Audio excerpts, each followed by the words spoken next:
कुछ खबरें खेल के मैदान से।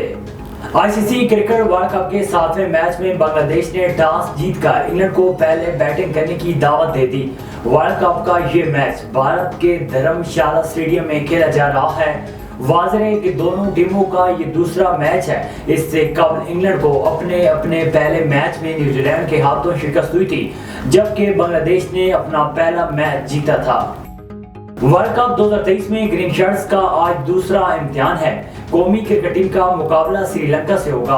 पाकिस्तान की टीम में एक तब्दीली किए जाने का इम्कान है। पाकिस्तान टूर्नामेंट में अपने दूसरे मैच में आज श्रीलंका के खिलाफ मैदान में उतरेगी। मैच पाकिस्तानी वक्त के मुताबिक दोपहर 1:30 बजे हैदराबाद के राजीव गांधी स्टेडियम में शुरू होगा। कौमी टीम ने दूसरे मैच से कल भरपूर तैयारी की। पाकिस्तान टीम के 9 खिलाड़ियों ने ऑप्शनल ट्रेनिंग सेशन में हिस्सा लिया और खिलाड़ियों ने बैटिंग, बॉलिंग और फील्डिंग की मशकें की। चीन में होने वाले 19वीं एशियन गेम्स में पाकिस्तान का सफर इख्तिताम पजीर हो गया। पाकिस्तानी एथलीट सिर्फ 3 मेडल जीत सके। पाकिस्तान मुसलसल दूसरी मरतबा एशियन गेम्स में कोई मेडल जीत न सका। इस मरतबा पाकिस्तान स्क्वैश में सिल्वर मेडल, जबकि शूटिंग और कबड्डी में ब्रॉन्ज मेडल हासिल कर चुका है।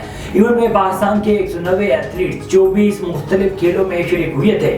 क्रिकेट और हॉकी के मुकाबले में जहां पाकिस्तान की मायूस कुन कारकर्दगी रही, वहीं हॉकी टीम पहली बार एशियन गेम्स के सेमीफाइनल तक पहुंचने के बावजूद कामयाबी अपने नाम न कर सकी।